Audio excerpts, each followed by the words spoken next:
The crosswalk signal flashed red, but she didn't move. A black woman stood alone in the tide of Manhattan rush hour.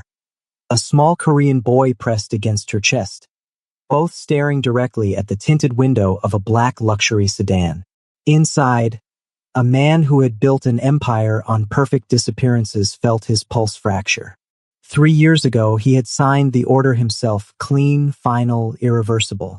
Yet here she stood, alive and unyielding, holding proof of a failure far more dangerous than survival. The child turned his head, and for one suspended moment, the man saw his own eyes staring back at him. She knew he was watching. 42nd Street didn't pause for anyone. The asphalt thrummed with heat rising through worn concrete, carrying the sharp tang of street vendor smoke and exhaust. Taxis honked in staccato bursts.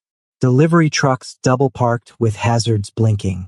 Tourists shuffled in confused clusters while locals cut through gaps that didn't seem to exist until bodies made them real. In the back of the sedan, he sat in manufactured stillness. Charcoal suit pressed sharp, hands folded over Italian leather, face schooled into the expression that had ended negotiations and lives with equal efficiency. The city reflected off tinted glass like a kingdom viewed from a throne. He owned nothing here officially. No deeds, no paperwork, no names attached to property or accounts that could be traced back to Seoul. Yet the dockworkers knew. The union bosses knew. The district attorneys who didn't ask certain questions knew. Power didn't require visibility. It required inevitability. The light ahead turned yellow. His driver eased toward the intersection, brake lights glowing red in the haze. Pedestrians gathered at the crosswalk in that unique New York formation.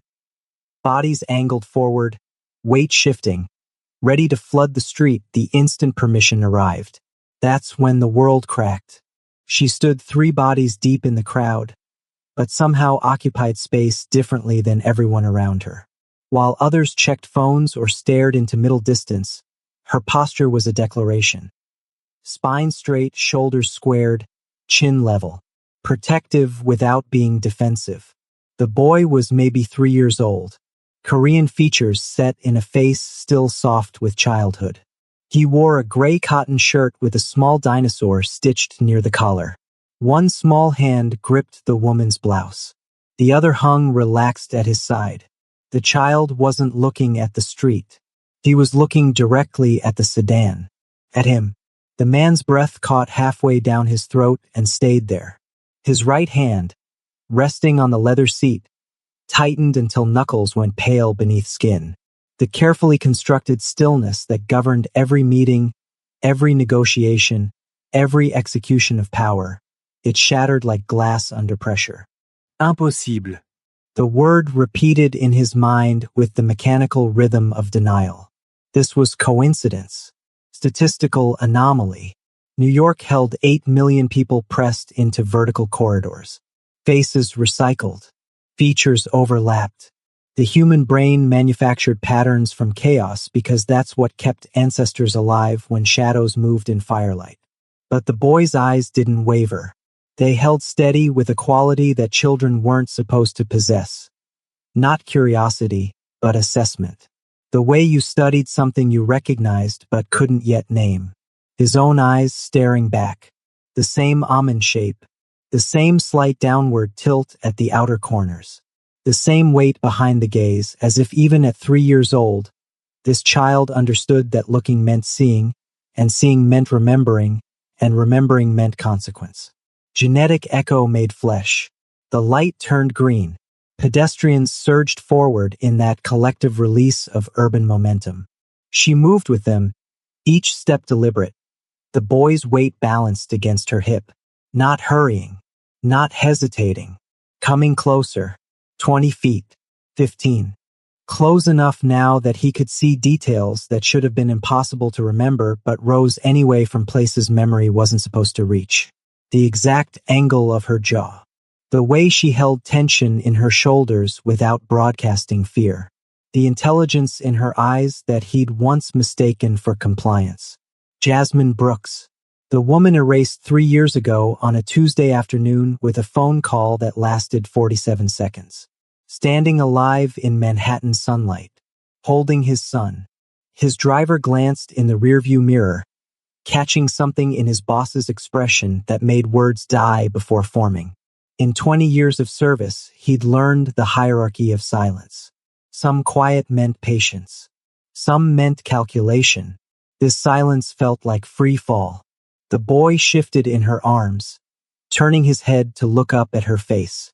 His lips moved. Question, probably. Something children asked 1,000 times a day in voices adults learned to filter out as background noise. But she didn't answer immediately. Instead, she looked straight ahead. Straight at the sedan.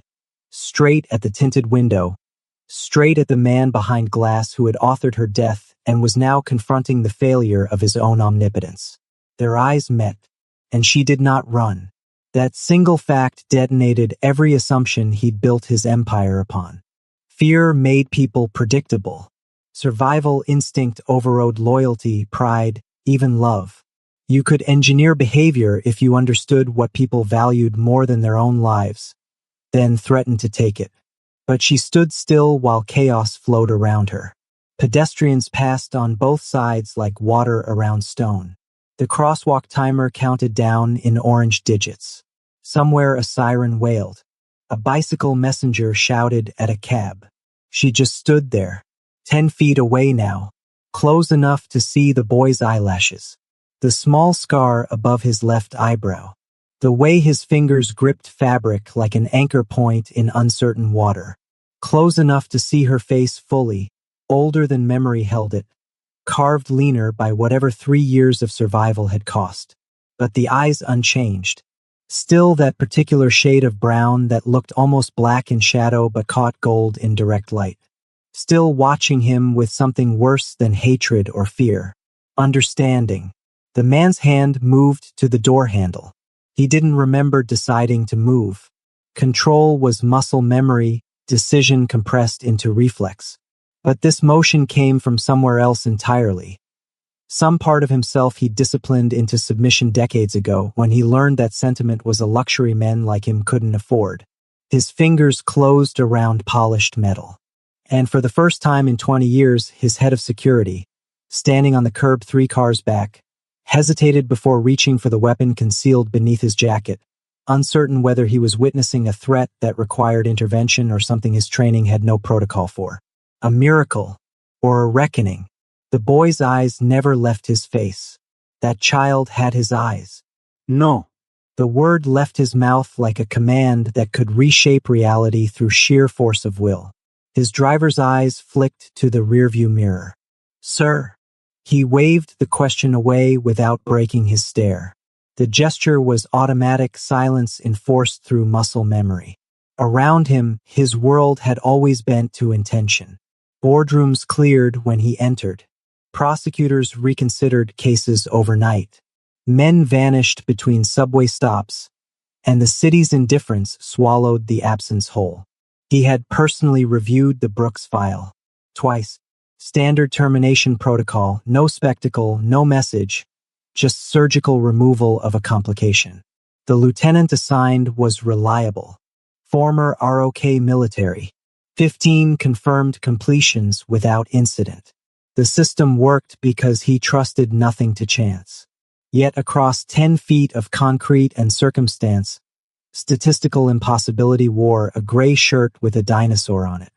His mind reached for mathematics like a drowning man reaching for driftwood. 8 million people in New York. Thousands of biracial children.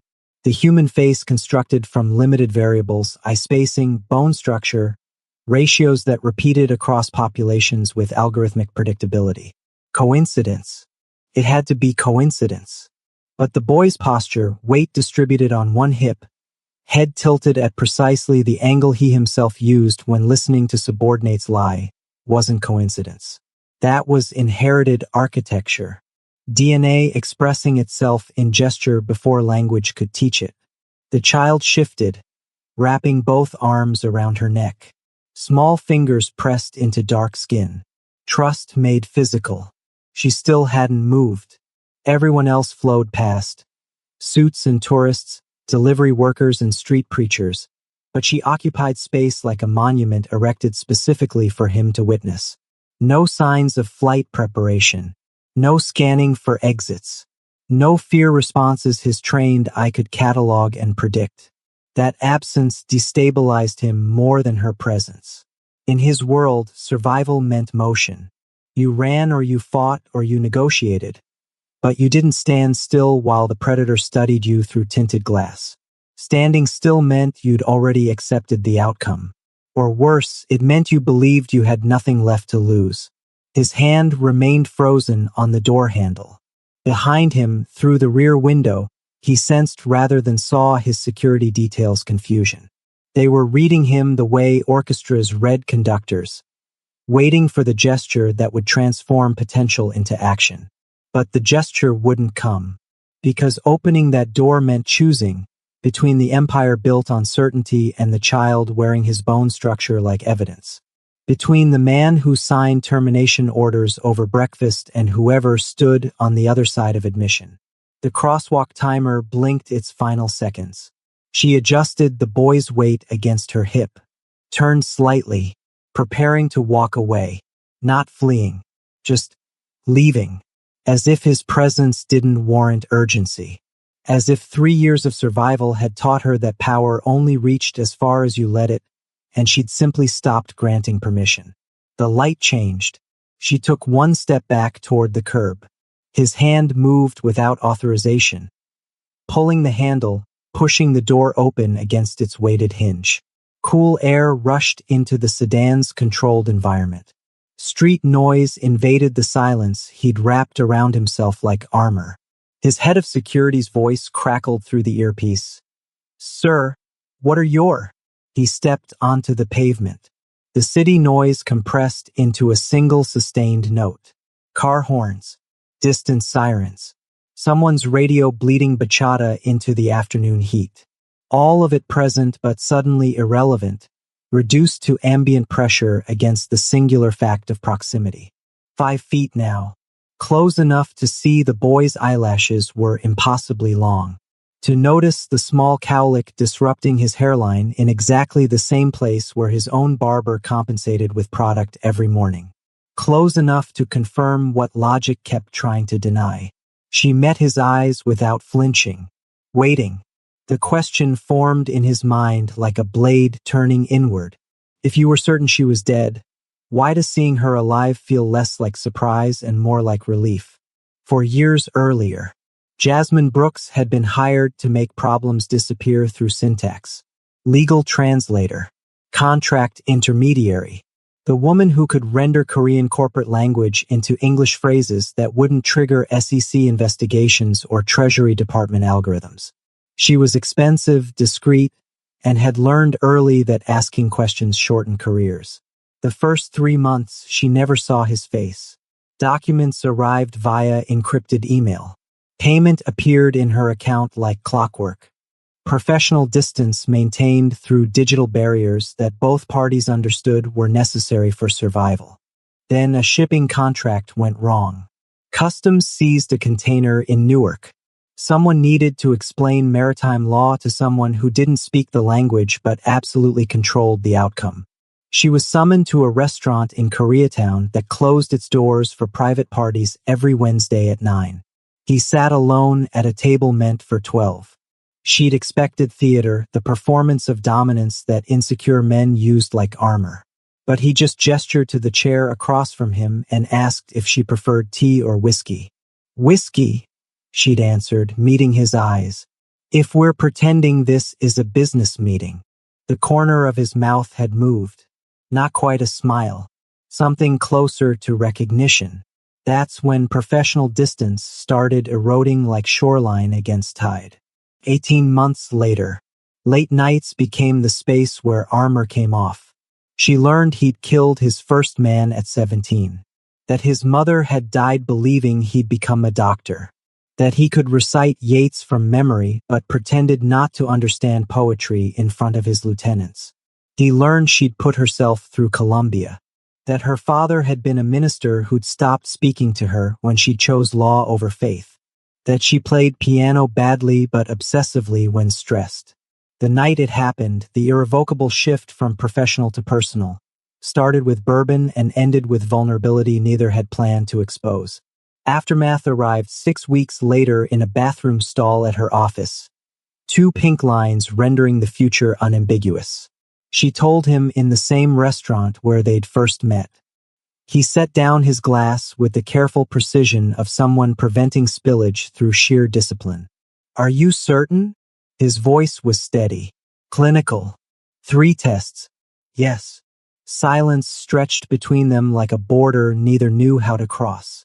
Finally, "That child cannot exist. Not cruelty, just calculation." The same tone he used approving shipping manifests or personnel reassignments. "I'm not asking permission," Jasmine said quietly. "I'm not offering options." He met her eyes with something that might have been regret if men like him permitted such indulgences. "You understand what this means. What exposure costs." She understood perfectly. 2 weeks later, the surveillance started. Black sedans trailing her commute. Her apartment buildings super asking questions about visitors. Bank accounts flagged for review by institutions that had never noticed her before. She recognized the architecture of erasure being constructed around her. The night they came, she wasn't home. Grocery run that saved her life through sheer timing. She returned to find her door ajar, belongings sorted into garbage bags. Lease somehow voided despite months remaining. She ran. Bus stations. Cash transactions. Disposable phones. The survival skills poverty had taught her repurposed for a different kind of war. The lieutenant found her in a motel outside Philadelphia. He was older than the others. Carried himself like someone who'd stopped believing in clean hands decades ago but still remembered what they'd felt like. He sat across from her in the parking lot, engine idling, and said, "You have 2 choices. There's what I'm supposed to do, and there's a bus ticket to Atlanta in this envelope." "Why?" Her voice was steady despite her pulse. "Because killing pregnant women wasn't in my contract when I signed up." He placed the envelope on the hood between them. "Don't make me regret mercy." She gave birth alone in a clinic that didn't ask for insurance or proper identification. When they placed Daniel on her chest, warm and impossibly small, eyes unfocused but somehow searching, she made a promise louder than fear. "You will know safety even if I never do again." Present day. "You look exactly the same," he said finally, still standing 5 feet away on a Manhattan crosswalk. "Liar." Jasmine's voice carried no accusation, just fact. "You look older. Power ages poorly. So does survival." The boy stirred against her shoulder, watching this stranger with his father's eyes study them both like an equation that refused to balance. "Why did you come back?" he asked. "Because running ends eventually," she answered. "And he deserves to know why his face makes strangers stare." The question hung between them like smoke. Can you atone for ordering someone's death by failing to see it through? Or does mercy require something more expensive than restraint? His empire had been built on 3 immutable laws. Law 1, no lineage. Children were leverage waiting to be exploited. Hostages born with your face. Weakness advertised through biology. The old bosses had learned this the hard way. Sons kidnapped, daughters married off to rival factions, bloodlines turned into negotiating chips. He'd watched his own mentor buried beside the grandson who'd been returned in pieces. So he'd forbidden it. No families. Noyers. The organization would outlive individuals through structure, not succession. Law 2, no sentiment. Affection was permission for others to find your pressure points. Love made you predictable. Loyalty could be purchased, but emotion? Emotion made you vulnerable to the one weapon money couldn't neutralize, caring more about someone else's survival than your own. Law 3, no unfinished business. Threats were eliminated completely or not at all. Half measures bred resentment. Mercy created enemies with memory. Every loose end eventually became a noose. These weren't philosophical preferences. They were survival calculus written in the blood of men who'd miscalculated. And every single law had just shattered against the reality of a 3-year-old boy wearing his bone structure like testimony. The system had failed. Not spectacularly. Not through betrayal or incompetence. It had failed through the quiet rebellion of one aging lieutenant who decided some orders contradicted whatever remained of his soul. Standing here now, Manhattan afternoon pressing heat against his suit, Jasmine watching him with eyes that had learned to measure danger without flinching. He felt the architecture of certainty collapse inward. Fear arrived first. Not of exposure, though that was coming. Not of rivals smelling weakness, though they would. Fear that the relief flooding through him was louder than the panic. She was alive. The thought he'd disciplined into silence for 3 years suddenly inescapable. I didn't want her dead. Ordering it had been easy. Abstraction made everything easy. Sign the authorization. Make the call. 47 seconds of conversation that translated intent into action while maintaining the necessary distance between decision and consequence. He'd done it dozens of times. The accountant who'd noticed irregular transfers and started asking questions his curiosity couldn't survive. The dock supervisor who'd tried leveraging what he knew into a percentage that wasn't negotiable. The prosecutor's assistant who'd gotten too close to connecting names that needed to remain separate. All necessary. All clean. All permanent. But their faces visited him in the hour before dawn when sleep thinned and discipline faltered. Not guilt exactly. Guilt implied regret, and regret implied alternatives he genuinely considered. No. What visited was something colder, the arithmetic of survival, the running tally of people who'd continued breathing only until their breath became inconvenient. Jasmine should have been another entry in that ledger. Instead, she stood here holding evidence that his control was always more fragile than he'd convinced himself, that systems built by men could be undermined by other men's last shreds of conscience. The boy shifted in her arms, and he saw it clearly now, the uncontrollable variable his entire philosophy had been designed to prevent. This child didn't care about organizational charts or threat assessments, didn't understand that his existence made his mother a target and his father a liability. He just existed, innocent and absolute, a fact that couldn't be negotiated with or neutralized through strategy. "You're not going to say anything?" Jasmine asked quietly. His security detail was 3 cars back, waiting for orders that wouldn't come, waiting for him to reassert control through the vocabulary of violence that had always been available when words failed. But the script had been written for a world where his laws held, where sentiment didn't compromise judgment, where lineage didn't create vulnerabilities, where business stayed unfinished only through oversight, never through mercy.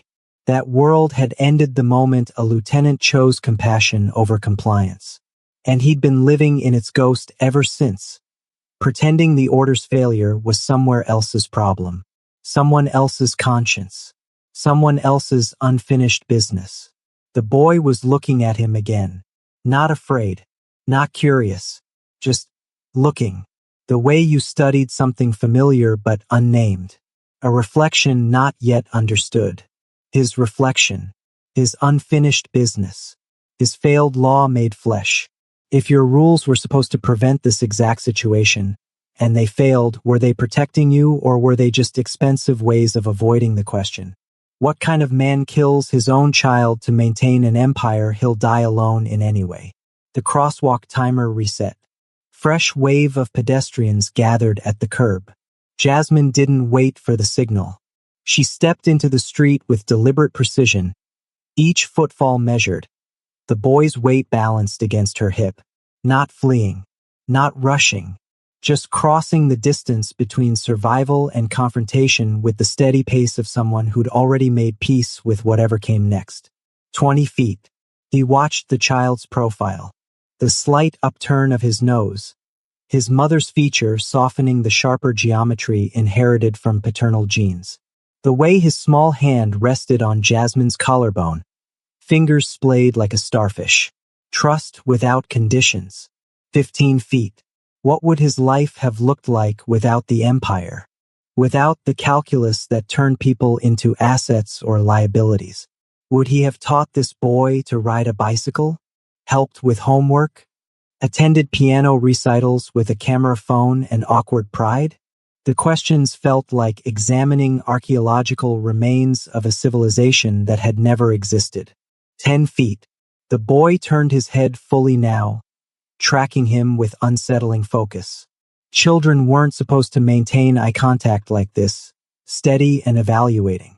They were supposed to hide behind parents' legs or wave with unfiltered friendliness. But Daniel, he knew the name now, had carried it in his chest like shrapnel since their last exchange. Just watched, absorbing, recording, processing information with an intelligence that shouldn't yet exist at 3 years old. 5 feet. Jasmine stopped. The city noise compressed into white static. Somewhere behind him, his head of security murmured into a radio. Strategic recommendations being calculated and transmitted. Perimeter assessments. Exit strategies. The machinery of protection operating on autopilot. But none of it reached him. "Why is that man staring at us?" Daniel asked quietly. His voice was clear, precise, each syllable articulated with care that suggested he'd been taught to make himself understood in environments where accent or hesitation might be misinterpreted as weakness. Survival skills inherited through instruction instead of DNA. Jasmine's jaw tightened. Not anger. Something closer to exhaustion from carrying weight too long. "Because," she said carefully, "he forgot something important a long time ago." What did he forget? That some decisions don't end when you stop thinking about them. The boy absorbed this with the seriousness children applied to truths they sensed mattered even when vocabulary failed comprehension. Then he looked directly at him again and asked, "Are you sad?" The question detonated. Not because it was perceptive, though it was cutting through decades of discipline to locate the exact feeling he'd been refusing to name, but because no one had asked him that in 20 years. Anger, yes. Fear occasionally. Respect constantly. But sadness? Sadness was the province of people who believed feelings deserved acknowledgement instead of suppression. His voice fractured, reset. "I don't know." Truth arrived unfiltered, unauthorized. The admission of someone who'd suddenly realized the performance of certainty had calcified into genuine confusion about what existed beneath the armor. Daniel nodded solemnly, as if adults confessing ignorance was perfectly normal. Expected, even. "My mama says it's okay to not know things," the boy offered. "But you have to ask questions to find out." Behind him, he heard his driver exit the sedan. Protective instinct activating despite no visible threat. His security detail had shifted closer, 3 men in strategic positions, hands near concealed weapons, body language broadcasting preparedness for violence that situation couldn't yet justify. They were reading the encounter wrong, treating this like negotiation or ambush instead of what it actually was: collapse. The visible dissolution of the man who'd ordered their paychecks and their silence for years. Standing emotionally unarmed in the middle of Manhattan while a 3-year-old dismantled his worldview with questions about feelings. Jasmine's expression hadn't changed. Still that careful neutrality. The face of someone who'd learned to give nothing away because everything could be used against you. But her grip on Daniel had shifted. Protective hold loosening slightly. Not trust, she was too smart for trust. But maybe recognition that violence wasn't arriving on schedule. "I should go," she said finally, not asking permission, just announcing intent. He knew she was right.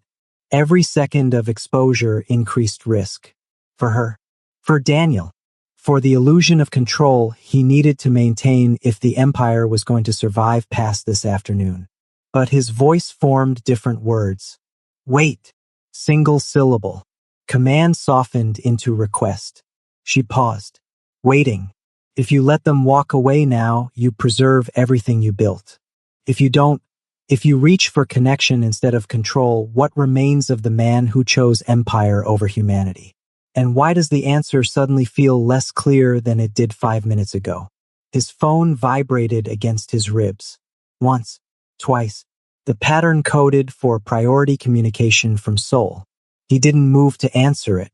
Jasmine's eyes tracked the subtle shift in his posture. The way his shoulders tensed, how his jaw set differently. She'd learned to read danger the way sailors read weather. Small atmospheric changes predicting storms still below the horizon. You should take that, she said quietly. It can wait. No. Her voice sharpened. It can't. And you know it. The phone stopped. Started again immediately. Seoul didn't call twice unless blood was already in the water. He pulled the device from his inner pocket. The screen displayed a name that made his pulse spike despite years of discipline. Park Min-jun, his second in command. The man who only contacted him directly when the organizational equivalent of fire demanded immediate attention. He answered in Korean. Listened. His expression remained neutral, but something behind his eyes shifted. Calculation replacing the vulnerability that had been surfacing moments before. When? He asked. The response made his free hand curl into a fist. Contain it. I'll call back in 30 minutes. He ended the call. Looked at Jasmine with an expression she recognized from late nights 4 years ago, when problems arrived that couldn't be solved with contracts or conversation. We need to move, he said. Now. What happened? Rumors. Someone in Seoul is asking questions about an heir. About why I've redirected funds through third-party accounts. About a woman and a child in New York. Jasmine's face drained of color. How long have they known? They don't know. Not yet. But they're looking. And in my world, suspicion accelerates into certainty faster than truth can catch up. Daniel sensed the shift in his mother's tension. His small body pressed closer, seeking reassurance through proximity. Who's asking? Jasmine's voice was steady. Lawyer instinct overriding maternal panic. Choi faction. They've been waiting for leverage since the dock reorganization last year. He glanced up at the buildings surrounding them. Windows reflecting afternoon sun. Any one of them could hide a camera, a watcher, someone converting this public collision into intelligence worth more than cash. This street has 17 CCTV cameras in 3 blocks, he continued. Traffic monitoring, security systems, every frame timestamped and archived. If they're already suspicious, they're already searching footage. So we're already compromised. Not a question. An assessment. Possibly. Probably. He looked at Daniel, then back to her. In my world, sentiment is ammunition. Children are pressure points. The moment rivals confirm an heir exists, they come for him. Jasmine finished the logic with the cold precision of someone who'd studied this particular brand of violence from the inside. Leverage. Hostage. Proof you value something more than strategy. Exactly. His security detail had closed ranks now, forming a loose perimeter. Pedestrians navigated around them without conscious thought. New Yorkers conditioned to treat clusters of armed men in expensive suits as just another urban obstacle. But the exposure was complete. Manhattan's indifference wouldn't protect them. The cameras had already recorded the encounter. Someone in Seoul was already aggregating data, connecting digital breadcrumbs back to this exact intersection. Back to proof that the man who'd forbidden lineage and outlawed sentiment had both. Jasmine shifted Daniel to her other hip, preparing to move. Fight or flight calculation running behind her eyes. Why did you come back? He asked again. Different inflection this time. Not philosophical curiosity. Tactical assessment. You survived 3 years invisible. Why surface now? Because Daniel started asking questions I couldn't answer without lying. She met his eyes. And I won't raise him on lies just to keep us safe from you. The truth of it hit harder than accusation. She hadn't returned seeking reconciliation or revenge. She'd returned because integrity mattered more than survival. A principle he'd abandoned so long ago he'd forgotten it was even an option. His phone vibrated again. Text this time. Park Min-jun. Message written in the abbreviated Korean they used for urgent situations. Video confirmed. 2 hours ago, someone accessed municipal camera archives for 42nd Street. Choi faction courier left for JFK 30 minutes ago. 12 hours. Maybe less before Seoul's most ruthless faction had boots on New York ground. Protection had become exposure. His presence, the very thing that should guarantee their safety, had marked them for death. Can you save someone from danger you created just by existing near them? Or does proximity to power always end the same way, with collateral damage and necessary sacrifices? And if you already know the answer, why are you still standing here? The calculation was simple. 1 phone call, 47 seconds. He'd done it before. His head of security stood 15 feet away, hand resting near his concealed weapon, waiting for the signal that would transform situation into solution. Clean. Permanent. Irreversible. Jasmine and Daniel could disappear into the infrastructure of New York's unnamed dead. The kind of violence that generated brief news cycles before being absorbed into the city's background radiation of tragedy. Wrong place. Wrong time. No suspects. Case filed under the weight of more urgent crimes. His empire would remain intact. The Choi faction would find nothing. No heir, no weakness, no leverage. Just rumors that evaporated under scrutiny. All it required was decisiveness, the quality that had built everything he controlled. He looked at Daniel, at the boy who'd inherited his eyes and his mother's courage, at the small hand gripping Jasmine's shirt like an anchor in uncertain waters. He could see it clearly now, the exact sequence of orders, the precise timeline, body disposal logistics mapped against tidal patterns and waste management schedules, evidence elimination protocols refined through repetition. The empire demanded this. Survival required it. Every predecessor who'd chosen sentiment over strategy had ended the same way, buried beside the loved ones their weakness had endangered. His phone was already in his hand. Park Min-jun's contact information displayed. 1 call. 47 seconds. Daniel was still watching him. Not with fear. With that same unnerving calm. As if he already understood that adults made terrible choices and children just had to survive them. Are you going to hurt my mama? The boy asked quietly. The question detonated in the space between calculation and conscience. His voice failed. Reset. No. Promise. Such a child's word. Promise. As if verbal contracts meant anything in a world built on betrayal and expedient truth. But Daniel waited. Serious. Expectant. And something ancient and unused shifted in his chest. Some part of himself he'd disciplined into submission decades ago when he learned that honor was expensive and survival was cheap. He lowered himself to one knee. His security detail froze. Confusion broadcasting across micro-expressions they couldn't quite suppress. Their boss didn't kneel. Not for subordinates. Not for rivals. Not for anyone. But he knelt now. Eye level with a 3-year-old whose existence violated every principle his empire was built upon. I promise, he said clearly. I won't hurt your mother. Daniel studied him with that unsettling focus, then nodded, satisfied by some criteria adults couldn't understand.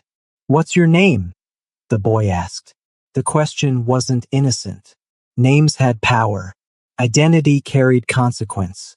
In his world, names were intelligence that could be weaponized. But looking at this child, at his child, the calculation seemed obscene. Sang-hoon, he answered. Then, because the boy deserved more than fragments, But you can call me. He stopped. Father was impossible. The title required presence, consistency, the kind of commitment his life couldn't accommodate. Whatever your mother tells you is appropriate. She calls you the man who made choices he regrets. Daniel offered with the brutal honesty of children who repeated adult conversations they'd overheard. The accuracy stung worse than accusation. She's right. He looked up at Jasmine, at the woman who'd survived his decision to erase her and had somehow raised this perceptive, unervingly calm child alone. Your mother is usually right. Jasmine's expression hadn't softened. She was too smart to mistake sentiment for safety, too experienced to believe one conversation could undo years of threat. But something in her posture shifted. Fractional acknowledgement, not forgiveness, just recognition that variables were changing in real time. He stood, turned to his head of security, the man who'd executed orders without question for 15 years, who'd eliminated problems with the efficiency of someone who'd stopped questioning whether solutions were just. Stand down, he said clearly. Confusion rippled through the security detail. Stand down from what? There was no visible threat, no engagement in progress. Sir. His head of security's voice carried the careful neutrality of someone requesting clarification on orders that made no tactical sense. All of you, stand down. These people are not threats. They're not problems to be solved. They're. He paused, searching for vocabulary that existed outside organizational hierarchies and threat assessments. Under protection, my protection, permanently. The last word hung in the air like a detonation. Permanent meant resources, meant commitment, meant prioritizing their survival over strategic flexibility. In an organization built on ruthless efficiency, permanent protection for non-operational civilians was expensive, complicated, and vulnerable to exploitation. It was everything his laws had been designed to prevent. His second phone, the encrypted line only his inner circle possessed, vibrated. Park Mignon again. Urgent. Demanding decisions that would determine whether the empire survived past sunset. He silenced it without looking, chose the child over the kingdom. Once you make a choice you can't undo, when the empire fractures and rivals advance, when protection becomes the most expensive thing you've ever purchased, will you look at this child's face and believe it was worth the cost? Or will you spend what remains of your life calculating the exact moment everything you built began its collapse? 3 days later, the empire began hemorrhaging at midnight. Sang-hoon sat in a corporate office 20 floors above Manhattan, watching red indicators proliferate across the tablet, displaying his organizational structure.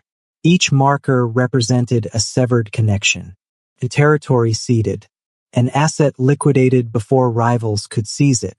Controlled demolition looked identical to collapse from the outside. Park Min-joon stood by the window, silhouette against the city lights, reading from encrypted reports with the flat effect of someone delivering terminal diagnoses. Busan shipping routes transferred to neutral intermediaries. Loss.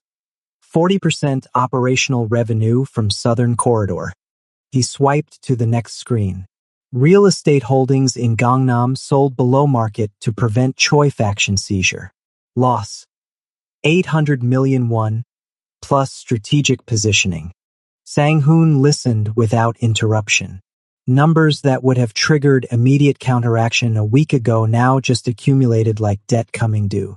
The Baltimore distribution network voted to operate independently. They're negotiating directly with suppliers now. Park's voice carried the careful neutrality of someone reporting mutiny. 3 lieutenants in Seoul have requested temporary reassignment to other organizations. Translation. Rats abandoning a ship they believed was sinking. How many personnel total? Sang-hoon asked. 47 defections. Another 120 operating under provisional loyalty pending resolution of the situation. The situation. careful language for the fact that their boss had chosen protection of a woman and child over organizational integrity. Choi's people landed at JFK 6 hours after the crosswalk encounter, currently surveilling from a distance, waiting to see if you'll eliminate the vulnerability yourself. Park turned from the window. They're betting you will. That this is temporary sentiment that will self-correct once strategic reality asserts itself. And if it doesn't, then they move from observation to action. A child is easier to eliminate than a fortified adult. Sends the same message about your weakness while requiring less resources. The calculation was sound. Ruthless but sound. Park pulled up another file. This one made Sang-hoon's stomach tighten. The lieutenant. The one who didn't complete the Brooks termination. Park's voice went quieter. He knows he's the reason this situation exists. Choi faction found him 2 days ago. Made him an offer. Testify about the failed order in exchange for protection. What did he say? He said he'd already made his choice 3 years ago and wasn't interested in changing it now. Sang-hoon closed his eyes, knowing what came next. They executed him this morning. Seoul Warehouse District. Left the body visible as a message about the cost of mercy in our business. The man who'd saved Jasmine and Daniel, who'd chosen conscience over compliance, was dead because Sang-hoon's moment of vulnerability had exposed him. Another name for the ledger. Another debt that couldn't be repaid. I need you to do something, Sang-hoon said finally. Park waited. Relocate them. Jasmine and Daniel. Full protection detail. New identities. Sci-fi level security. That's expensive. Complicated. It broadcasts exactly the weakness Choi is looking for. I don't care. Sir. Park's professional neutrality cracked slightly. The organization is fracturing. Revenue is down 40%. Territorial control is eroding. If you divert resources to protect civilians who aren't operational assets, then we become smaller. Sang-hoon met his second's eyes. We accept diminished power in exchange for something more expensive than dominance. What's more expensive than dominance? Living with yourself afterward. Park absorbed this. 20 years of service. Hundreds of operations. Countless decisions made in service of growth, expansion, control. Now his boss was choosing contraction. Deliberately. The men won't understand, Park said quietly. I know. They'll see it as weakness. Let them. Choi will advance. Others will follow. Within 6 months, we'll control half of what we did last week. Yes. Park set down the tablet. I need to know, is this permanent? Or are we waiting for you to come to your senses? The question was fair.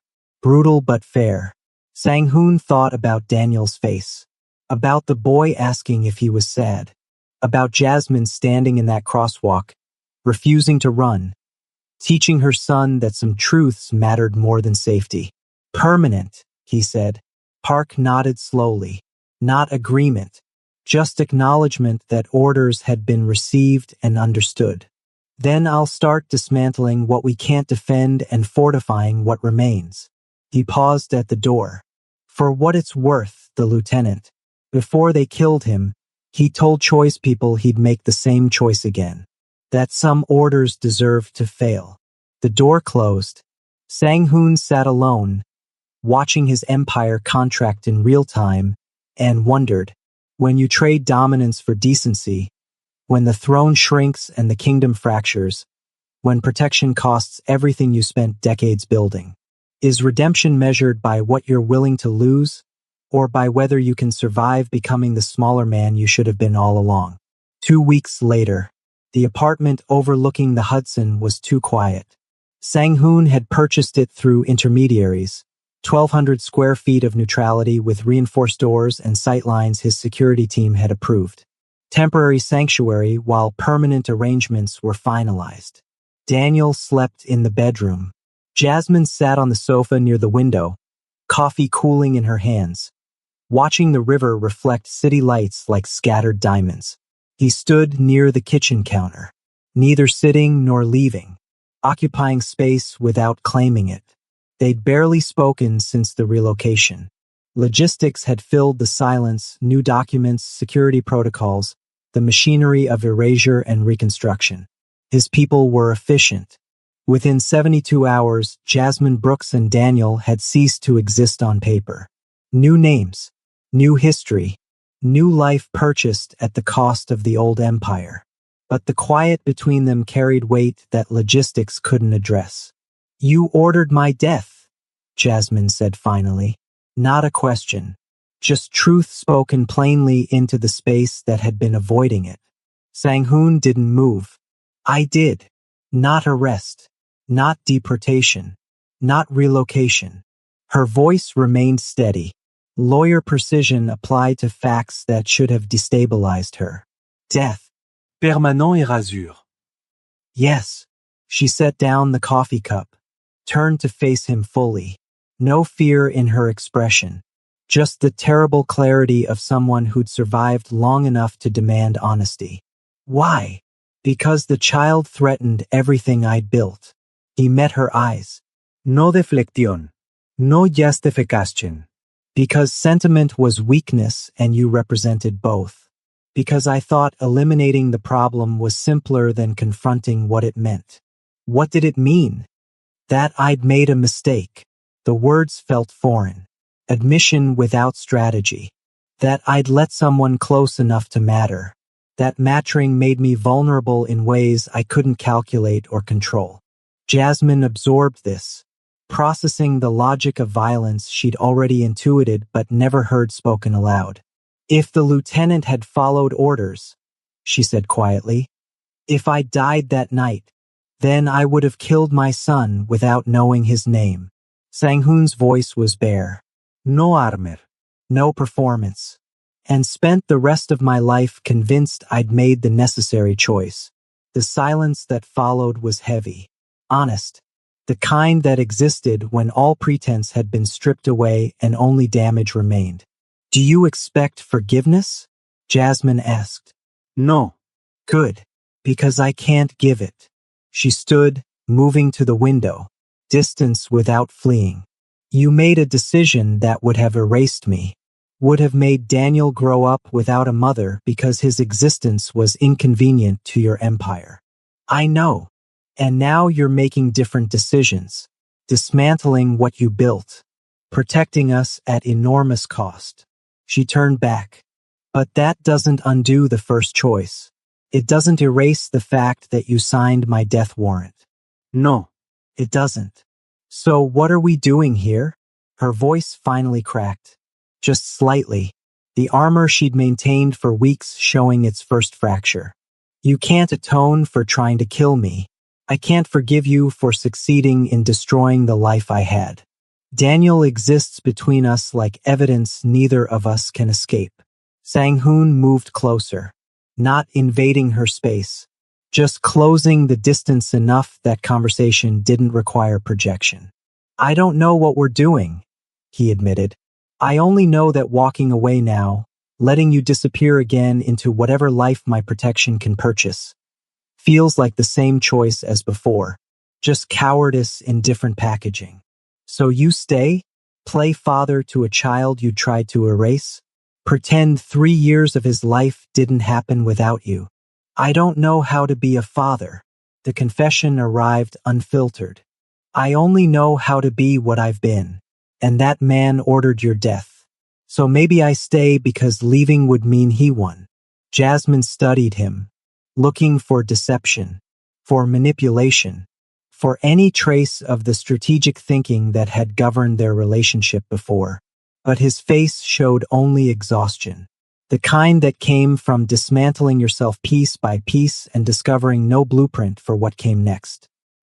"He's asking about you," she said finally. "Daniel wants to know why the sad man from the street keeps sending people to protect us. What do you tell him? The truth, that you made terrible choices, that you're trying to make different ones now.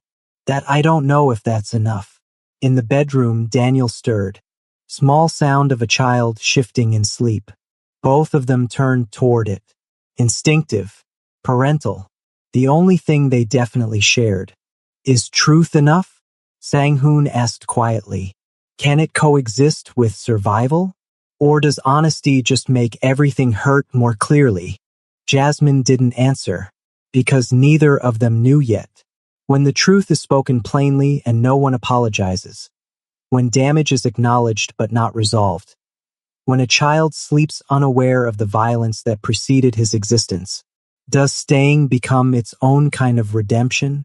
Or just another form of the same selfishness that started this? 6 months later. Central Park in October carried the kind of light that made the city feel temporary. Gold filtering through leaves that would be gone by Thanksgiving, warmth that wouldn't survive November. Sang-hoon walked without guards. The adjustment had been harder than anticipated. His body still tracked exits instinctively, still cataloged faces in crowds, measuring threat levels his rational mind knew were no longer relevant. 20 years of hypervigilance didn't disappear just because you decided power wasn't worth the cost. But he walked alone anyway. 30 yards ahead, Daniel ran toward a flock of pigeons with the unself-conscious joy of children who hadn't yet learned that dignity required restraint. Arms spread wide, making airplane sounds, scattering birds in an explosion of gray wings and offended cooing. Jasmine sat on a bench nearby, watching with the careful attention of someone who'd learned that safety required constant assessment. She saw him approaching and nodded. Not warmth exactly, but acknowledgement.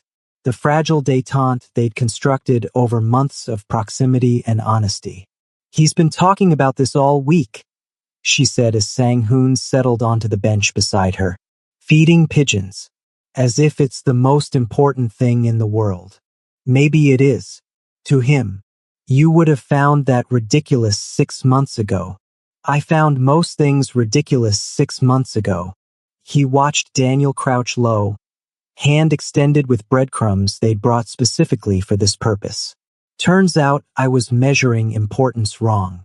The empire had stabilized at roughly 40% of its former size. Enough to maintain operations. Not enough to dominate. Park Min-joon ran most of it now. Day-to-day decisions that Sang-hoon approved remotely but rarely participated in directly. He'd become a consultant to his own organization. Present but diminished. Voluntary irrelevance. The Choi faction had tested their boundaries twice. Both times, Park had negotiated settlements that ceded territory but prevented open conflict. Pragmatic survival replacing aggressive expansion. His men no longer looked at him with fear. Some had left. Others stayed out of loyalty to something that resembled respect more than terror. A smaller operation built on different principles. He'd lost more than half his wealth. Most of his influence. The certainty that his word could reshape reality through force. What remained felt lighter. Dangerous in its fragility, but lighter. Daniel ran back, breathless and grinning. Did you see? I made them all fly at the same time. Very impressive, Sang-hoon said seriously. The boy studied him with that unsettling focus. Then, without warning, climbed onto the bench beside him. Small body radiating heat and energy and the particular scent of children who'd been running in autumn air. Mama says you used to be very important, Daniel said conversationally. I was. Are you sad you're not anymore? The question was so direct it bypassed deflection entirely. Sang-hoon looked at Jasmine. She watched him carefully, curious how he'd navigate honesty with a 3-year-old who'd inherited both their tendencies toward uncomfortable directness. Sometimes, he admitted, being important felt like control, like safety. Losing that is strange. But you're here now, Daniel observed with child logic that skipped past complexity to arrive at simple truth. So it's okay to be less important if you're here, right? Sang-hoon felt something shift in his chest. Not absolution, he'd never earned that and probably never would. But something quieter. permission to exist in diminished form without treating it as failure. Yes, he said, I think it is. Daniel nodded, satisfied, and jumped down to chase pigeons again. The autumn light pressed against his face, warm without burning, temporary without being tragic. He thought about the crosswalk 6 months ago, about standing in that sedan, trapped behind tinted glass, watching his son for the first time and feeling the architecture of certainty collapse, about the empire he'd burned systematically, piece by piece, to purchase this moment. Sitting on a park bench, watching a child feed pigeons, being present for something ordinary instead of powerful. The choice had cost everything he'd spent decades building. And sitting here now, watching Daniel's joy at making birds scatter, he realized something that would have been unthinkable months ago. He'd make the same choice again. Not because it was strategic, not because diminished power was somehow nobler than dominance, but because Daniel was laughing and Jasmine's shoulders had finally lost some of their perpetual tension. And for the first time in 20 years, he wasn't measuring the afternoon against what it cost to maintain. He was just here, a man in a park, watching his son discover that pigeons were easily startled and always came back. Ordinary, smaller, human, and learning slowly, expensively, without certainty of success, that maybe restraint was its own kind of power, the kind that didn't require anyone else to kneel.